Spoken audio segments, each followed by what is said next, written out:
दीदी वो थोड़े पैसे देना, बेटी की स्कूल की फीस भर। ठीक है, मैं देती हूँ पैसे। दीदी 2,000 दे दो। बेटा, ज़रा मेरा पर्स लेके आना, मुझे आंटी को पैसे देने हैं। अरे वो लोग क्या करेंगे इसको जाके। अब वैसे भी वो तो लड़की है, यही काम कर लेगी। क्या बोल रहा है तू? क्या हुआ? किसे बोल रहा है? पापा ये देखो, मम्मी इन लोगों को बनने के लिए पैसे भी दे रही है। हाँ, ये क्या तरीका है बड़ों से बात करने का? वो हमारी हेल्पर है, कोई गुलाम नहीं। और उसकी बेटी क्यों नहीं पढ़ सकती? तुम भी तो पढ़ते हो।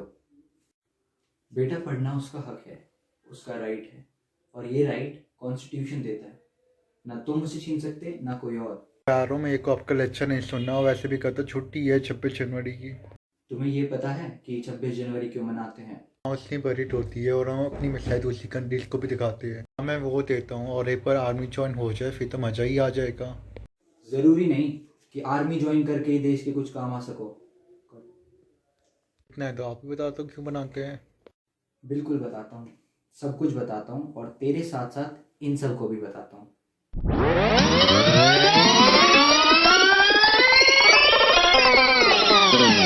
Stroke of the midnight hour, when the world sleeps, India will awake to life and freedom.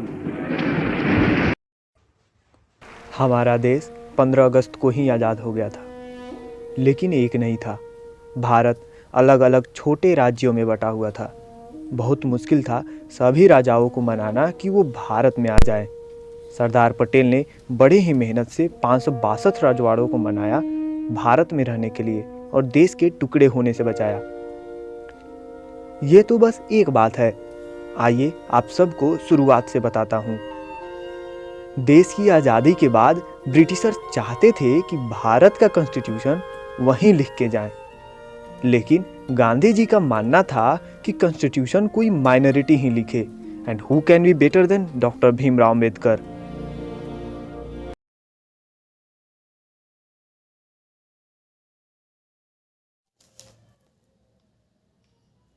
ये देखो क्या छपा है आज के अखबार में।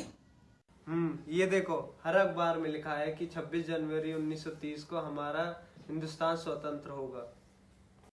अब बुरे दिन गए, अब से मजा आ। भारत भले ही आज़ाद हो गया हो, लेकिन बंटवारा, धार्मिक लड़ाइयाँ, इन सब से जूझने के कारण एक नहीं था। भारत को एक संघ बनाने का काम सरदार वल्लभ भाई पटेल को सौंपा गया। योर हाइनेस, मैंने इस ब्लैंक पेपर पे साइन कर दिया है। आप जो बोलो वो आपका। आप बस पाकिस्तान का साथ जरूर देना। पाकिस्तान आपकी सारी शर्तें मानेगा।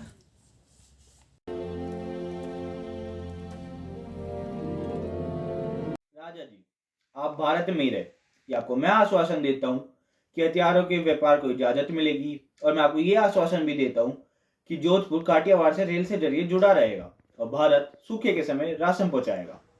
सरदार पटेल ने इसी तरह सभी को भारत में ही रोक लिया और उन्होंने 562 रजवाड़ों के साथ बैठक की। आप सभी रजवाड़ों का यहाँ स्वागत है और आपका बहुत धन्यवाद कि आपने भारत में ही रहने का फैसला किया।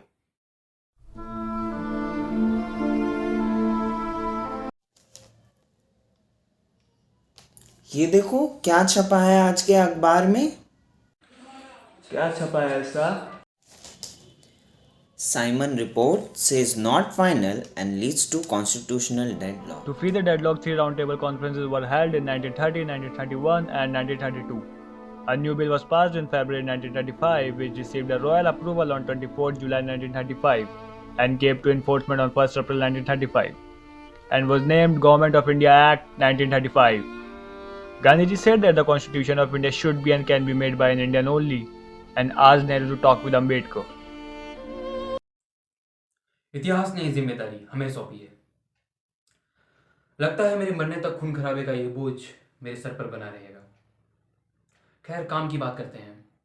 मैं चाहता हूं कि आज़ाद हिंदुस्तान की राष्ट्र सरकार में आप शामिल हों। ये इस बात पर निर्भर करेगा कि मुझे कौन सा विभाग मिलेगा। कानून मुझे मंजूर है, ये मेरे लिए काफी गर्व की बात होगी। संविधान लिखना कोई आसान नहीं था।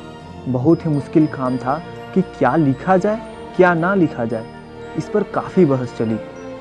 Sir, from my experience as a parliamentarian and a man of the world, I think it would be nice to provide a women's constituency.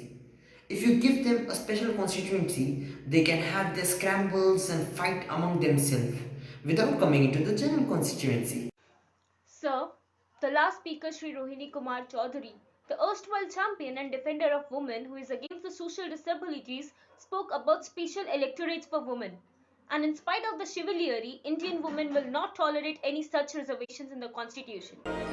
As it is said, great power comes with great responsibilities. There were many discussions regarding who should be in power. Draft constitution is not a contrivance to install any particular party in power, as it has been done in some countries. Power किसके पास होनी चाहिए ये लोगों को तय करना चाहिए, लेकिन जिस ग्रुप के पास पावर आएगी उसे डायरेक्टिव प्रिंसिपल्स की रिस्पेक्ट करनी चाहिए, वो इसे ऐसे ही इग्नोर नहीं कर सकता। इंडियन कॉन्स्टिट्यूशन में सभी जाति धर्म के माइनॉरिटी के लोगों को एक समान रखना बहुत ज़रूरी था, लेकिन उसमें भी खतरा था। अगर एक माइनॉरिटी को रिजर्वेशन दी तो हो सकता है दूसरे कम्युनिटी बुरा मान जाए। फिर भी इन सब को ध्यान में रखते हुए कॉन्स्टिट्यूशन बनाया गया। महोदय, मेरा मत है हिंदी और केवल हिंदी ही इस देश की राष्ट्रभाषा हो सकती है। जहां तक दक्षिण भारत के नागरिकों और सदस्यों का सवाल है, मैं मानता हूं कि कुछ वर्षों तक अंग्रेजी में ही कार्रवाई हो, पर अंत में हिंदी हमारी राष्ट्रभाषा होगी और Devanagari राष्ट्रलिपि। I would convey a warning on the behalf of the people of South India, because there are already elements, those who want separations, and it is up to us to firmly try and keep those elements down. And my friends in UP, do not help in any way by repeatedly filming the ideas of the Hindi imperialism. Sir, it is up to my friends in UP to have an undivided, unbroken whole India, or it's up to them to have only a Hindi India. A special committee was formed for this so that there should not be any dispute over language. The final decision is that we should adopt Hindi as the language for all official purposes under the constitution. Of subsidiary decisions were that we had to keep English going to the period of 15 years until Hindi could establish its self-position in which English stands today.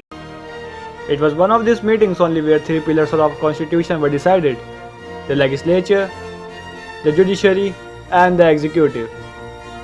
Do you know that it took almost 3 years to write a constitution? And how can we forget our preamble, which is in the first in constitution?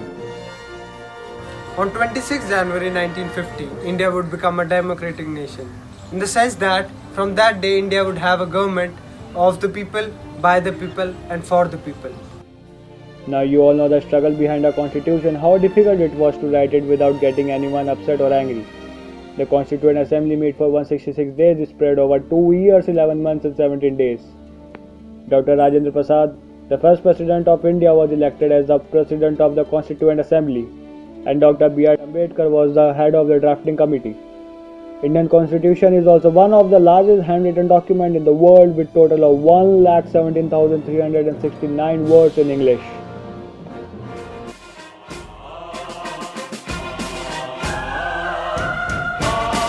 रहे सत्ता का खेल तो चलेगा, सरकारें आएंगी जाएंगी, पार्टियां बनेगी बिगड़ेंगी, मगर ये देश रहना चाहिए, इस देश का लोकतंत्र अमर रहना चाहिए। मेरी